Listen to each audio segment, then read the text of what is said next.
We have a roll call, please. Angela Trulock, Here. Kathy Parks, Here. Mary Mascara, Here.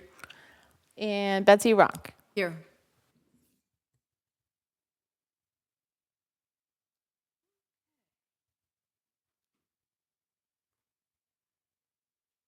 Do we have any members of the public that would like to speak before we get started on our meeting? Okay. We need to approve or amend the agenda. Does anybody have anything on that? I move to approve the agenda. I'll second that. Done. And we need to approve the minutes for the last meeting on the 27th of June. I move to approve the minutes for the June 27th meeting. Second it. And vote, please. All in favor? Aye.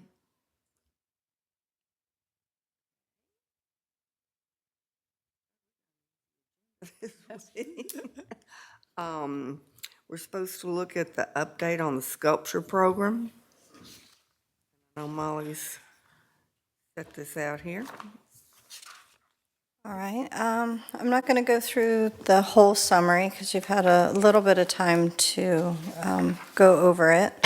But for those in the audience, I think everybody that's here, everybody that's here did get a copy of the packet. This is something that several members of City Council have talked about in the past, particularly Councilmember Kellum. She really enjoyed the idea of having a sculpture program, and we've talked about it for a very, very long time. And that goes back to when she actually sat on this board. And we patterned it after the sculpture exhibition program that is over in Lakeland, which has gone on for quite some time. They're very successful. They get sculpture submissions from people all over the world, all levels of ability, all levels of experience. And we patterned ours very close to theirs, with the little knowledge in the back of our head that, well, we aren't Lakeland. We don't have 25 years of this under our belt. Nobody, I mean, beyond launching rockets, they don't know who we are. So, you know, we do take kind of a little more humble approach when it comes to things like this because we know we're small and we know we're just getting started. So our honorarium offered a little bit more than the one over in Lakeland, and I've printed off their most recent call for art. They do very, very similar. I think theirs is an 18th month installation. Ours is 24 months. The first time that we went through the call process, we got a lot of submissions. We had one that was perfect in theme, but not in design, and that was the original selection made by this board. The library staff came over and voiced their thoughts on it. They were afraid it was going to be a climbing hazard. So with that, we put out the call again, and it resulted in the sculpture that was just recently removed. That sculpture specifically was a very good fit.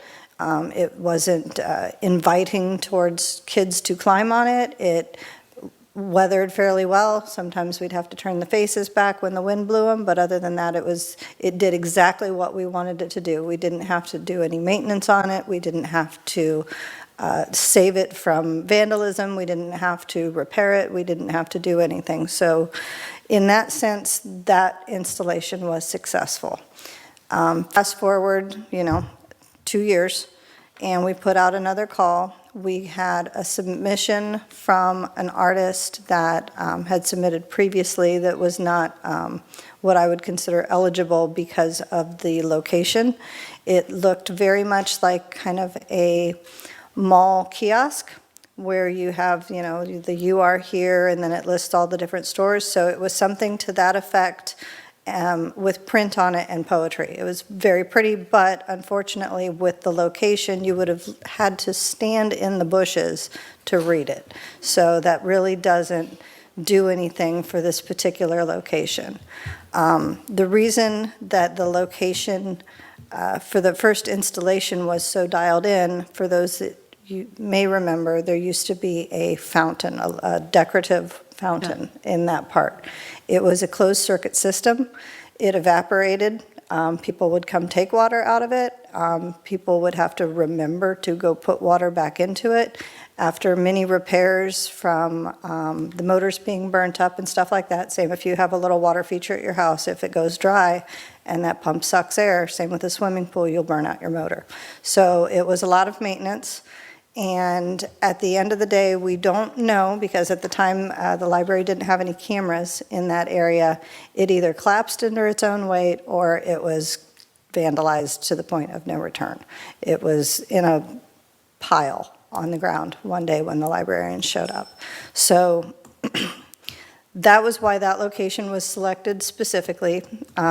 At the time that we implemented that, the city manager, the current city manager, was actually unaware that I had already had this plan developed since 2016. So one of the things that was included in a lot of those original conversations was what has just kind of came to fruition, which is the redevelopment of Veterans Memorial Park.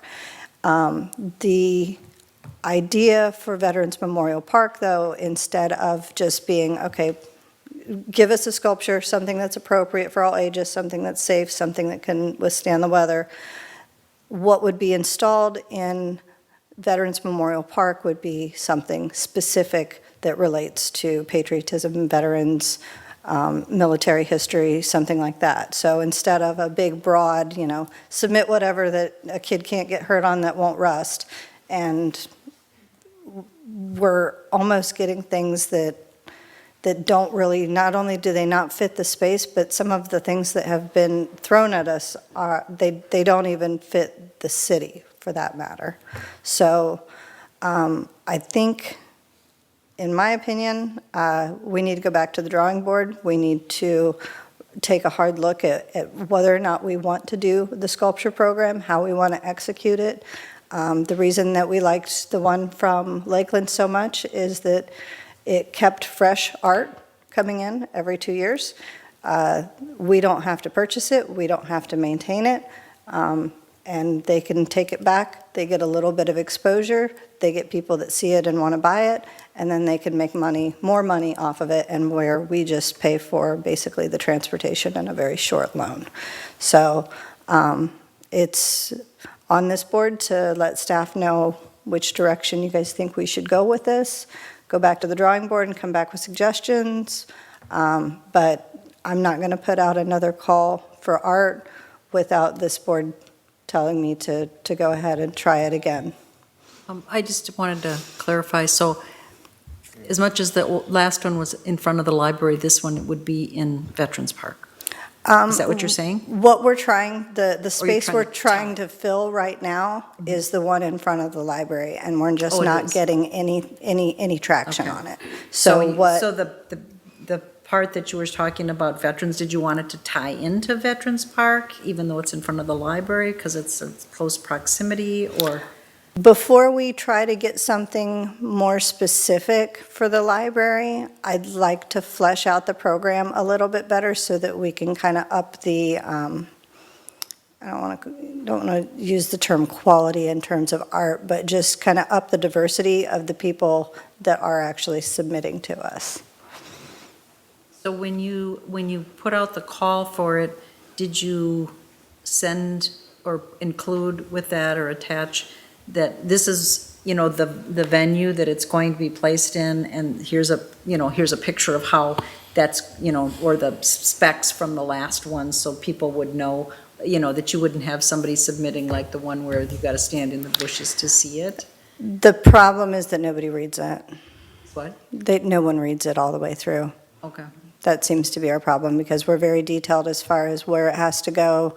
There's opportunities for them to come out and visit the site with us, to visit the site independently, to call and ask questions, and we don't get a whole lot of cooperation on that end of it.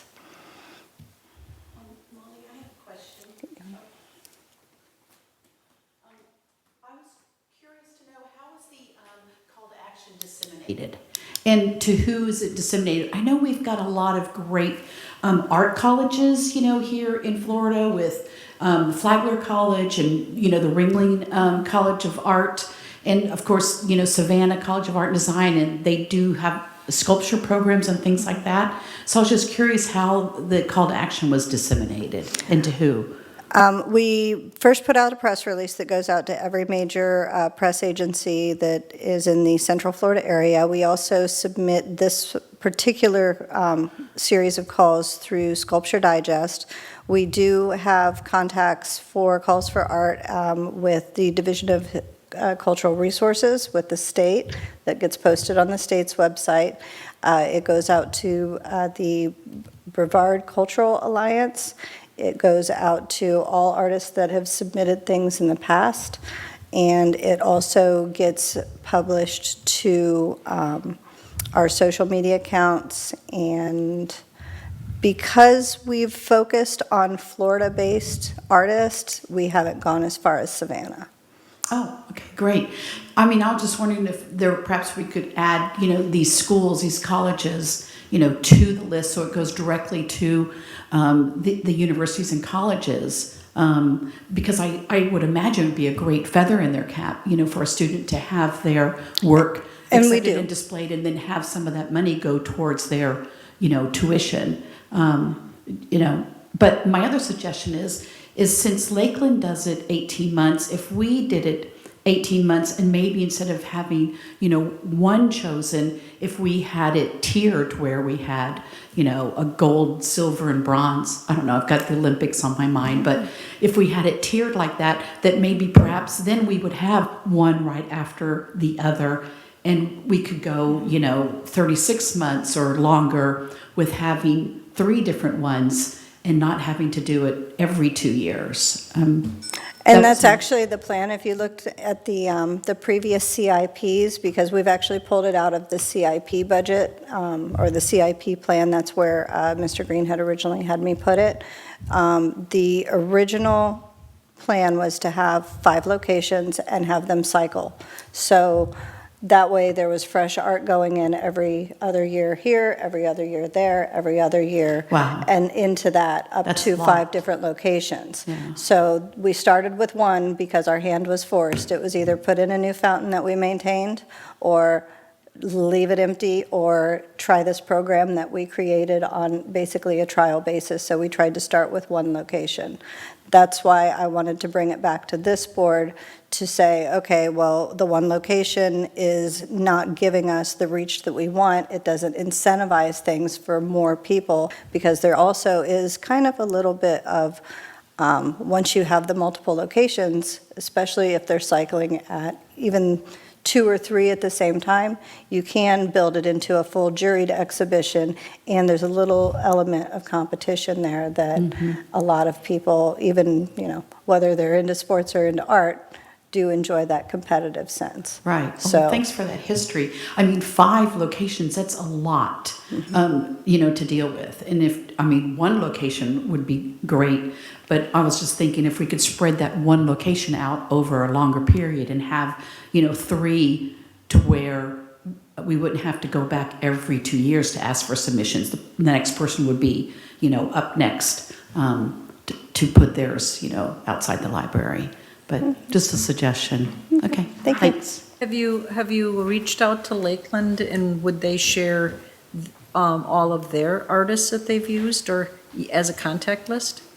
I haven't reached out to them in a couple years because we weren't at that level yet. But if this board wants me to continue this, then that would definitely be one of the approaches that we took. Because I'm sure they have quite a distribution list that you might be able to draw from, even people that they did not pick, that, or maybe they'd picked in the past but not currently, or how many venues do they do in Lakeland? Just couple? I believe, let me look at the paperwork that you were provided. The Lakeland one.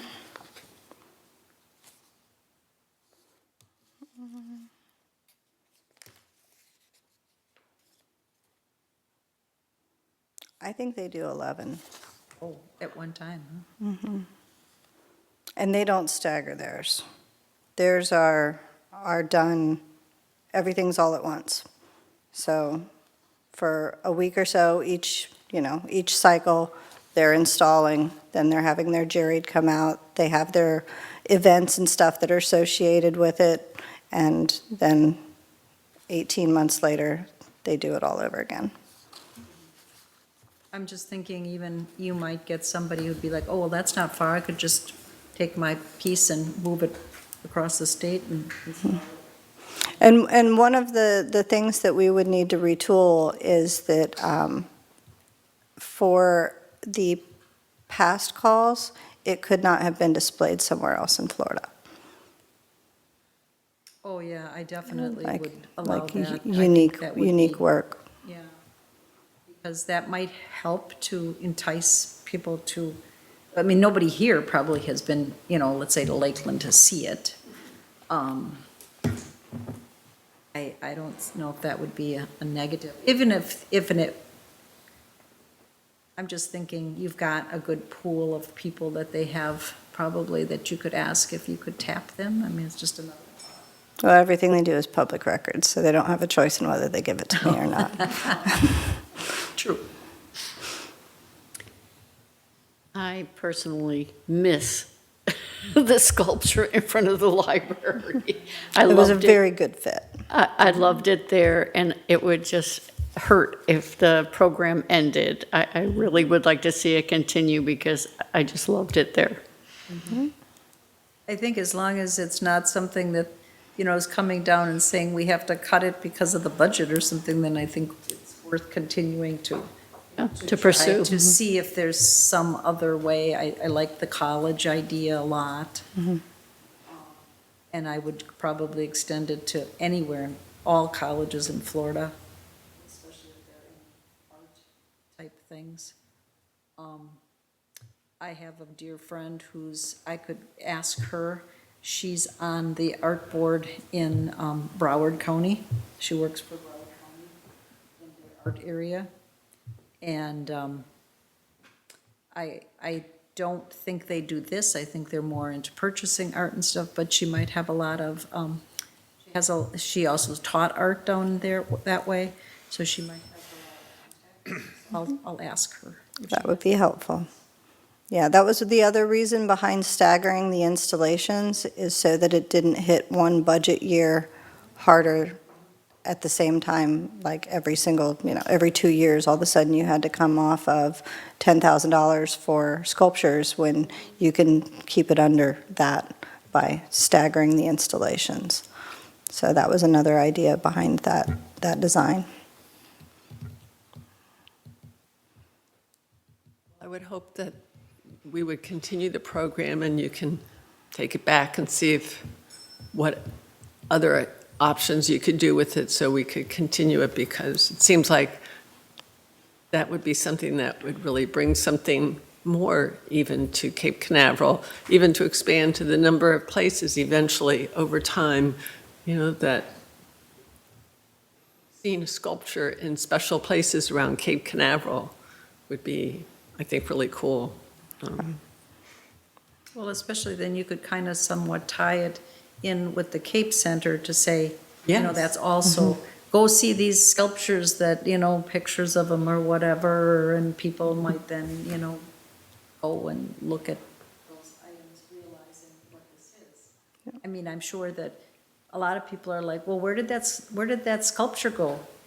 Didn't we buy that? They may not have known. Or I could see, like, once the Civic Hub is there, to have sculpture there at the Civic Hub, that this is a Cape Canaveral thing in the special places where Cape Canaveral folks gather, there's a sculpture there. Like our murals.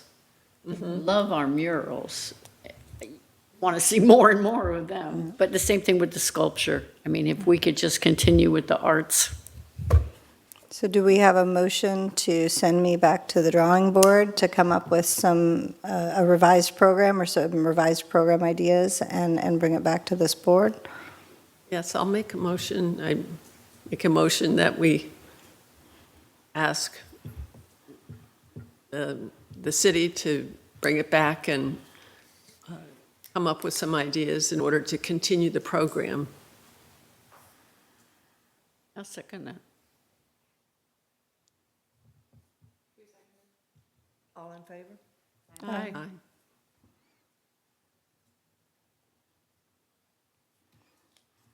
All right. So I will have some ideas and some examples for you when we come back in July, August, September?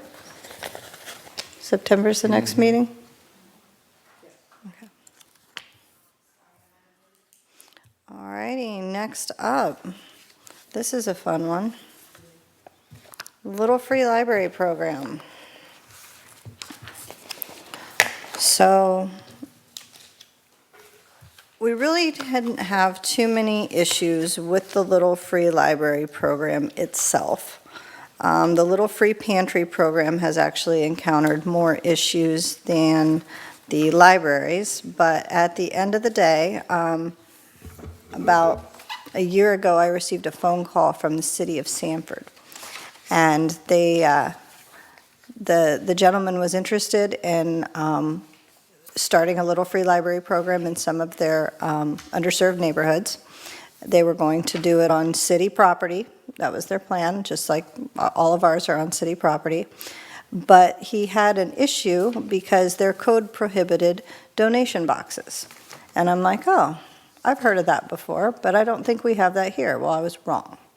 So I dug into our code, and I think most people are familiar with the clothing donation boxes that tend to be in like a Publix parking lot. There used to be a big one over by the mall.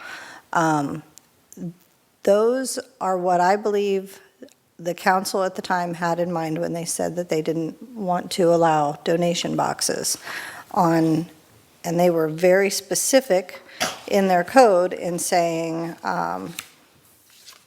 no, yeah, there we go. It shall be unlawful to deposit, store, keep, maintain, or permit to be deposited, stored, kept, or maintained a donation bin on any lot, parcel, or tract of land in any zoning district. So that means nothing. That doesn't exempt city property. A lot of times when codes are written, it'll say, you know, this can only happen in this type of zoning, or this can only happen in recreational areas. This bans it outright. So instead of just ripping them all out, we've removed the ones that were originally installed that were wood because most of them rotted out. We have replaced the ones that we could with composite plastics, so they're a lot more resilient to the elements.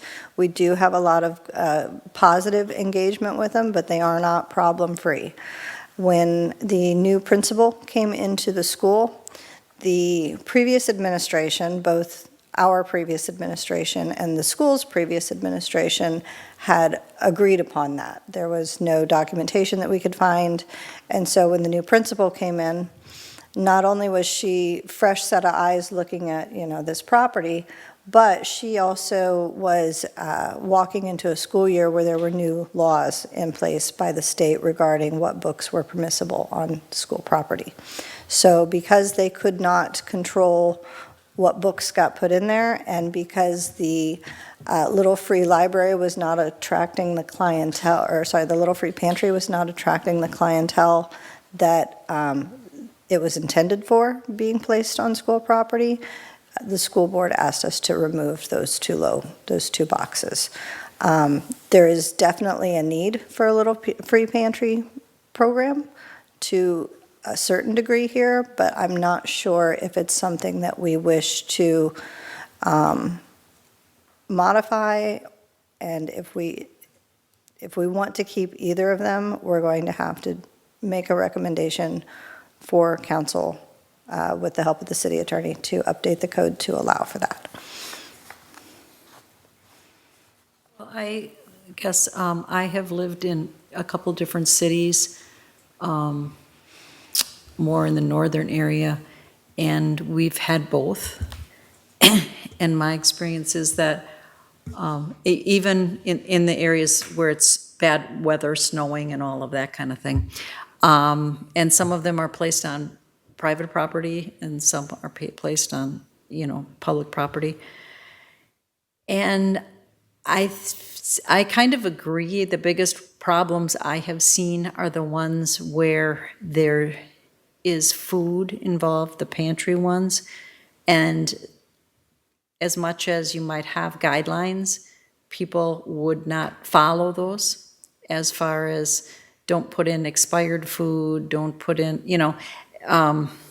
so that I believe is more problematic, and you really need to have a volunteer that really is diligent about maintaining that and looking at that, which might be the difficulty. As far as the library boxes, I have never seen that those were a problem up north, where I was living, a couple different cities.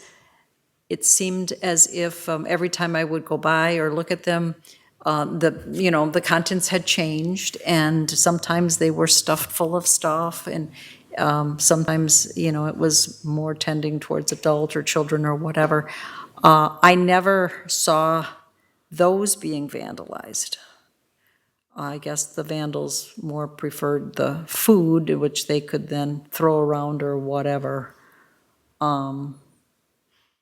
So, yes, you still need some people to oversee those to make sure that, they're not ending up on the ground or whatever. And I know you said that you had volunteers that do maintain, are kind of stewards of that. So I think at least the library one should continue. The food one, there are other places that people who need food can go for food in the area. And there's a lot of those. And we have the capacity to do different things like food drives and stuff like that to help support. You have the Christ Lutheran across the street that has a food bank open a couple days a week. They're always accepting donations. You have St. Vincent de Paul down the road. They always take donations, and they take donations for everything, not just food, because they also help people with their water bills and whatnot. So A there's. big one is, I don't know if you know this one, I think it's called Lilies of the Field. Yes, I remember, they used to be That's very huge. active. That's Yeah. huge too, as well. So I think that if the city finds people who are in need, there's many places I think they can direct them for that. Probably that can do a better job to get them the kind of nutritional food that they need. Now granted, there's no reason people can't go to the library. It's also a free thing to do. But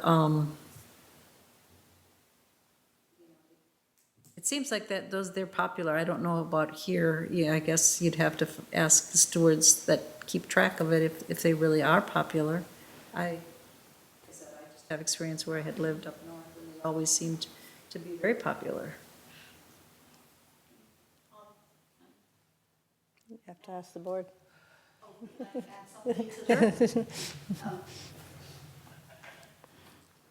With our 30-unit condo complex, we have a little library in our clubhouse that we're always going through and culling because it gets so full of books. And we take our books either to the Manatee Sanctuary Park, or we take them over here to Polk, because especially the snowbirds that come in, they go through there and they take, quite a few books from Cape Winds, from Cape Canaveral Towers, those places where they get a lot of turnover. And so we're regularly putting books in because we're noticing they're going out as quickly as we can put them in. So I think the little free library is great, but I agree that there is a lot of places. I mean, the Seafarer Ministry, they do food as well, and the churches. So, but we have neighbors too who put together a Publix bag and put it on the corner, with canned food and boxed food and all that. But I know, like at the dog park, we were allowing people to put in, dog food, especially, people, their pets pass and they would bring the dog food. But the problem was, sometimes the food was opened, and then we had the squirrels and everybody having a buffet, and the food was all over the place. So we ended up having to stop that at the dog park. So just a little FYI. That's very good information about the snowbirds. I guess I hadn't thought about that, because as much as they can go get a library card, they may not know it, or they may not want to do that. But, yeah, that's a good way to, like you said, kind of put your books out there and have them continue to be, and then sometimes they look down upon taking a lot of books back, at the library, which they will do for their sales, but their sales are so huge, they have so many books. Yeah. So, they don't want everybody's leftovers either.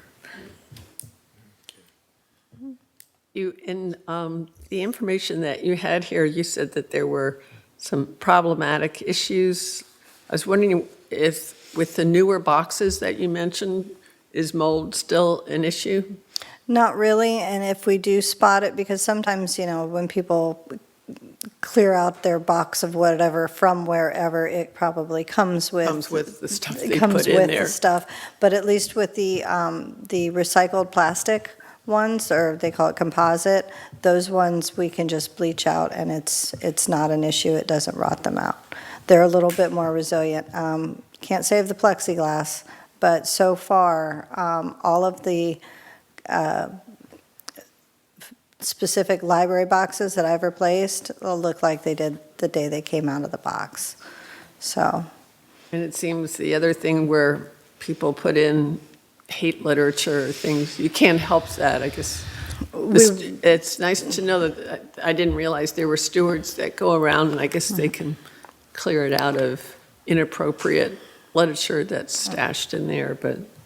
and the city's limited on certain things. One of your previous board members for this board was an attorney, and he reminded us that obviously when it comes to First Amendment, we can say time, place, and manner, but we cannot dictate content. Oh. So when we first started noticing, the first complaint we got about a bookmark that a person did not agree with the messaging on, we started reaching out to our stewards and asking them if this is something that they're finding, or if they're noticing any other type of vandalism, because it was first brought to our attention because the organization or the person representing the organization putting materials inside the books also was putting stickers, which, yay, stickers are vandalism, so I can do something about that.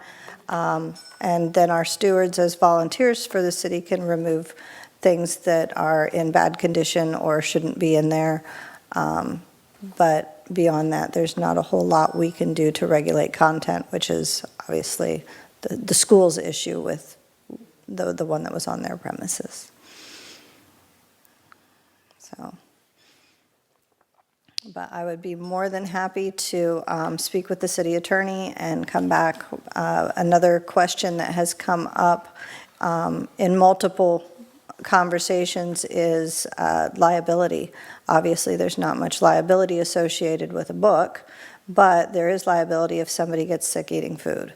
So there's good and bad. It's what do they say? No good deed goes unpunished. Right. So you try to put something out there to help improve someone's life, and then there's a law or an attorney or something bad behind there that makes it either not able for us to continue it, or we'll have to amend it to the point where it doesn't maybe serve the people that really need it. So the things that we're to look at tonight is to consider about amending the code so it fits to allow the small, the little library, and also to see about proposed changes For both the free little library and the food, or just, or to decide whether to even keep the food? I think a little bit of both, yeah. Yeah, the libraries, are incredibly manageable. Yeah. The first day I realized that there was a problem with the pantries was when I was actually just a cultural programs manager in leisure services, and we empty the libraries out and everything, whenever a storm's on its way, store the stuff, tack the doors shut, so, if it goes, it's gonna go, but we'll just replace it. But we take everything out so that doesn't become debris. And I was restocking after one of the storms, and someone had generously donated sliced watermelon and left it on top of the thing, so it was cooking Full of in the sun, insects. and it was full of ants. And I was in my personal car, because I was on my way home, which I don't typically carry trash bags and gloves, so I had to call poor Tim, who is now our capital projects director, and beg him to come fetch that for me with all of the proper PPE equipment, because it was just, it was hard to tell it was watermelon because of all of the ants. So, yeah, misuse is something that we deal with regularly. So whatever the board would like me to research, whatever you guys want me to come back with information, I can Well, I do. guess I'd like to make a motion then that we do move forward with keeping the library program and not the pantry program, and having the city manager look to see, or the city attorney see how easily it would be to change the code or make an amendment to the code to just include that specific program. That might be the easiest way for them to amend the code.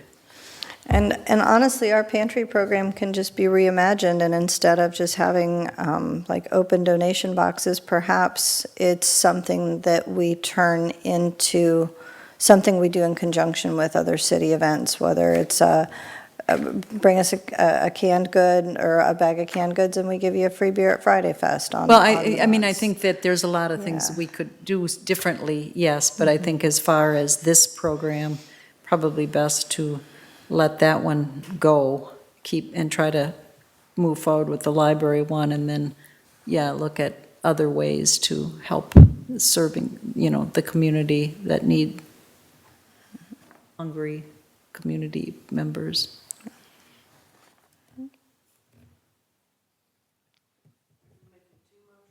No, I think we can put it into one, just saying continuing to move forward with only the library program and not the pantry program, and have them, city attorney, look at how to amend the code to allow that to occur. Okay.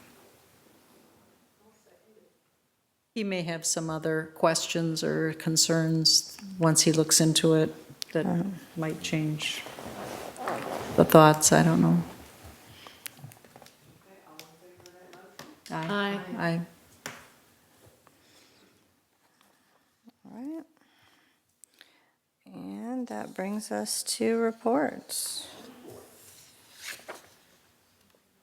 You want to go, John? Sure. The last couple of weeks, we've just been doing a lot of catch up here and there. We've had some big things come to fruition, the biggest one being the rededication of Veterans Memorial Park. I don't know how many people actually made it there for it, but I'll let Molly speak more about that. But there was a lot of walkthroughs the last week and a half or so, and wanted to make sure everything went off without a glitch and that it was as nice as we had envisioned it being. And I think we came pretty close. But been going around, Molly alluded to vandalism that we deal with on a regular basis. It's just something we know is part of our lives. We had a lot of irrigation that gets torn up because it's so close to the surface, and the guys just go around town repairing that, replacing it. Good at Washington Avenue was bad for people going by and just knocking the heads off of the, what am I thinking of? The sprinkler heads, yes, thank you. Psychological. Yes.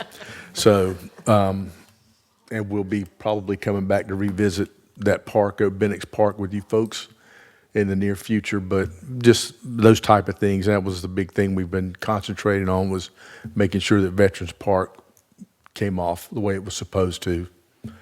And that's about it for me right now. Can I ask you one thing, John? Because everybody asks me. Yes, ma'am. What about the lights over at Nancy? It's not the lights per se.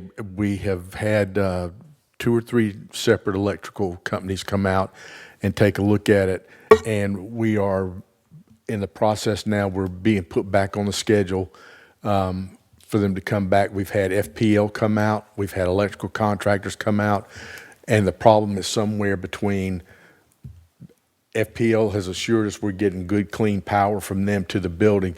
So the problem is somewhere from the building out to the tennis courts and the pickleball courts, and that's what I don't want to say. I don't want to be, I'm afraid we're going to have to open the transformer going into the building up, because we've looked at everything else and inspected it. We've had electricians go through it, except for that, and that's a likely spot to be causing the kind of problems. I was an electrician when I started out in my life, and back in that time, I'm 65 now, so I worked back then in the 70s when this building came along, and electricians refer to it as dirty power, dirty electric now, because we didn't have the codes back then that we do now, and Put it together. exactly, just made it work. Yeah, and I've brought it up with this board before. A lot of the issues that we deal with over at Nancy Hansen, whether it be the constant weird depression on Court 5 or the lighting issue, it's just aging infrastructure. And you just reach the point where things need to be taken out, looked at really closely, brought up to code. We have issues with the roof there, we have issues with the electricity, and I got real nervous the other day when I walked in bright and early in the morning. The 19th was our very special Parks and Recreation Professionals Day, so I ran around to all my facilities and brought goodies for my staff. And as I was walking in, I heard a horrible noise coming from the AC unit. And I just kind of closed my eyes and I'm like, oh God, here we go again. Because last year we were out of AC for 2 Yeah. weeks over there, which there's not those windows don't open. So there's Not no. a good place to be. There's no flow through on that one.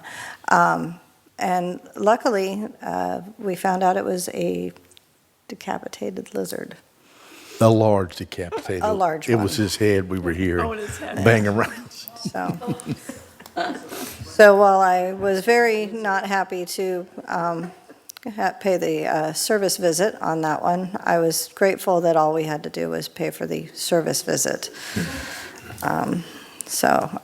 Aging infrastructure is something that I think every city has to deal with eventually. I think that down here, we're pretty fortunate. My hometown in Ohio, they're pulling up roads and finding stuff that's, 120 years old that they really have to fix at that point.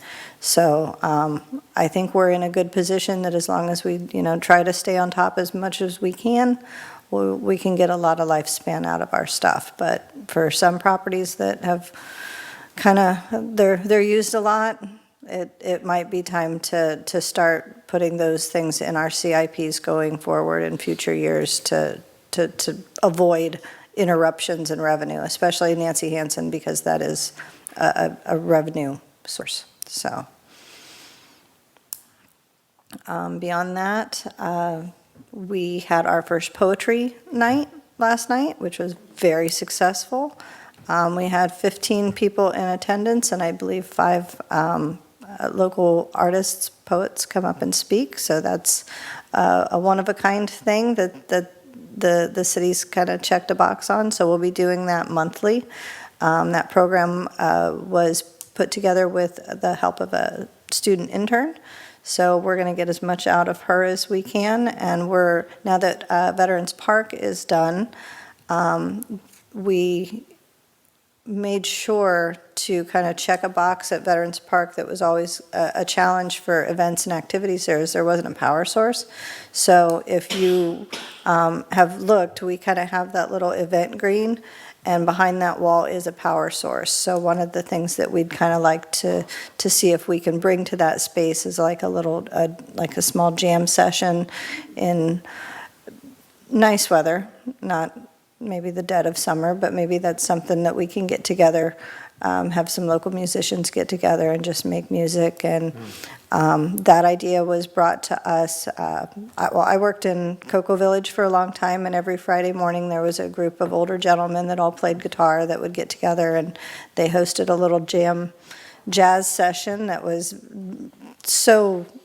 for something that was never formally organized by any one organization or any one person. It was the most well-attended little event that the village had once upon a time. They played right there in the gazebo.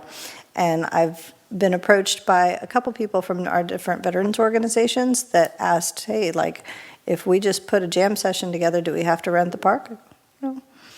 No, but we'll just let us know when it's happening so that we can, make all the arrangements and make sure that everything's set up for you. So we're hoping that once she's got the poetry thing kind of well underway, that we can look at maybe starting a jam session in one of our parks or over at Veterans or something like that, just to get people to come out and engage in the arts in a casual format. That'd be great. But that's all I have for the moment. Madam Chair, I did forget one thing, and we've mentioned it several months. We finally got the lights over in Sandpiper Park that we bought. We got those installed. Ian and Brian got them in. They did the cement forms and poured the blocks, the bases for them, got the lights in, so they're all working now, and it looks really nice in there, and we're moving forward with plans for renovation. So Parks and Rec it's busy. There's a lot of stuff going on, a lot of moving parts. So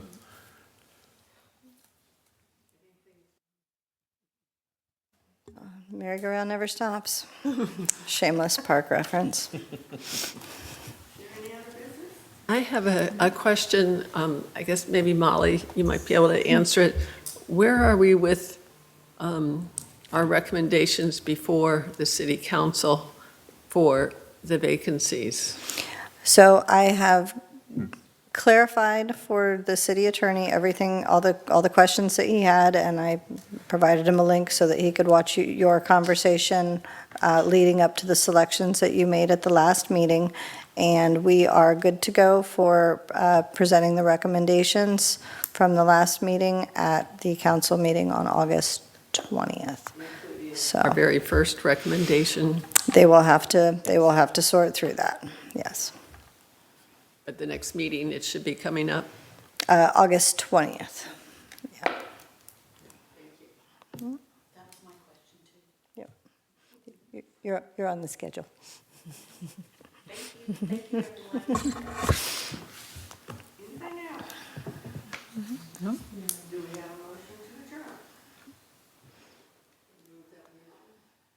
Second? Aye.